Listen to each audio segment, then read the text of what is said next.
যে ওয়াকফ আইন পাস করা হয়েছে সেই আইন কমপ্লিটলি মুসলিম বিরোধী, ইসলাম বিরোধী। সংখ্যালঘু সম্প্রদায় যারা তাদের পক্ষে বসবাস করা, তাদের ধর্ম নিয়ে বসবাস করা, মান সম্মান ইজ্জত নিয়ে বসবাস করা খুব কঠিন হয়ে পড়েছে। বর্তমানে দিল্লিতে যে ওয়াকফ আইন পাস করা হয়েছে সেই আইন কমপ্লিটলি মুসলিম বিরোধী, ইসলাম বিরোধী। এ নিয়ে বিভিন্ন রাজ্যে হরতাল, প্রতিবাদ মিছিল করা হইতেছে। আমি অসুস্থ অবস্থায় ফেসবুকে দেখলাম আমাদের দক্ষিণ হবিগঞ্জের বিধায়ক সিদ্দিক আহমেদ তিনি ইউডিএফ কংগ্রেস আঘাত হয়ে লড়েছিলেন গত বিধানসভা নির্বাচনে। আমরা কংগ্রেস কর্মী তাকে ভোট দিয়েছিলাম, তার বিরুদ্ধে একটা মিথ্যা অভিযোগ চালাইতেছে যে দক্ষিণ হবিগঞ্জের বিধায়ক সিদ্দিক আহমেদ ওয়াকফ আইনের পক্ষে মত দিয়েছেন।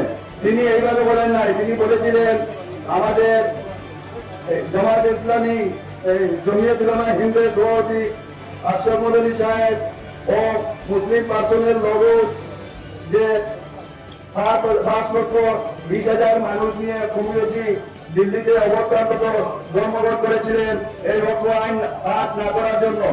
কিন্তু নরেন্দ্র মোদী সরকার এইসব উপেক্ষা করে ওয়াকফ আইন পাস করে নিয়েছে উভয় সভায় এবং রাষ্ট্রপতি তাকে সই করেছে। তিনি বলেছিলেন যে যেহেতু মদনী সাহেব আমরা সবাইকে জানিয়েছেন যে বর্তমানে আমাদের আন্দোলন করে কোনো লাভ নেই, আমাদের সুপ্রিম কোর্টে দ্বারস্থ হইতে হইবে, যার জন্য দিদিরা সুপ্রিম কোর্টে গিয়ে মোকদ্দমা করেছেন ওয়াকফ আইনের বিরুদ্ধে।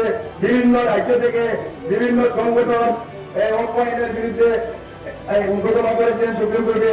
বর্তমানে বিচারাধীন আছে। আমি আপনাদের বর্তমানে পঞ্চায়েত নির্বাচন চলতেছে, বর্তমানে বিধানসভা নির্বাচন নয়। সিদ্দিক ভাইকে কেন আক্রমণ করা হয় এই পঞ্চায়েত নির্বাচন সম্মুখে রেখে? এর কারণটা কি? যুক্তিগত কারণ কিনা? যুক্তিগত কারণ হইতেছে সিদ্দিক ভাই সরকার ভাইকে তার গুণগত মান দেখে, সরকার ভাই গুণগত মান, কর্মক্ষমতা, সামাজিক ন্যায় বিচার সব কিছু দেখে সরকার ভাইকে সমর্থন করেছেন। যার কারণে যদি সিদ্দিক ভাইকে ওয়াকফ আইন দ্বারা বিভ্রান্তি করে মুসলমানের নির্বাচন করা হয়, মুসলমানের বিশ্বযুদ্ধে জানানি হয়, তাহলে মুসলমান মানুষ সরকার ভাইকে ভোট দিয়ে সরকার ভাই এই প্রার্থী হাসিনা বেগমের ভোট দিতে নাই। এইভাবে একটা কুচক্র চলে। আপনারা সাবধান এই কুচক্রে কান দিবেন না। সিদ্দিক যেমন বলেন নাই, আমি যেভাবে বলিতেছি সিদ্দিক সেইভাবে বলিয়াছে। যদি দুইজনে আমাদের গ্রামে যদি দুইজনে দোকান লাগে আর কোন সার্ভিস বানিয়ে বিচার দেওয়া হয়, এক পার্টির বিচারক আছে বিচার করবো, আর অন্য পার্টির বাড়ি ভাঙচুর, হত্যা, দৌড় জ্বালানি, বাড়িঘর ভাঙা, মাই ভাঙ্গা যদি করে বিচারক কি করবে?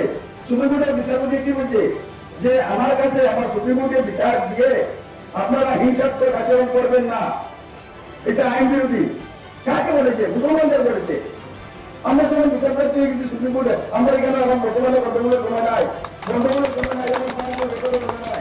আমরা যে হার জানি যদি সুপ্রিম কোর্ট আমাদের আইনের বিপক্ষে রায় দেয় 24 কোটি মুসলমানের মধ্যে 12 লক্ষ আইন বস্তই, যার কারণে আপনারা শান্তি রাখবেন। আপনারা এইসব বিভ্রান্তির খান দিবে না। সত্তার সম্পর্কে আমরা যেটা কইতাম, সত্তার সম্পর্কে আপনারা সবাই জানেন সত্তার কিরকম মানুষ। 2000 প্রেসিডেন্ট হইল ভিডিও মেলা সম্পর্কে আপনারা সবাই জানেন। ভিডিও মেলা এইসব তারপরে এই ভাইগুলো আটটাই গেছে, ভিডিও মেলা কি অবস্থা হইল আপনারা সবাই জানেন। কিন্তু ভিডিও মেলা কিনা করছে ন্যায় উন্নয়নমূলক কাজের লাগিয়া এবার একটা গান দিচ্ছে আপনার হাতের লাগিয়া। এমন কোনো গান নাই, এমন কোনো নাই।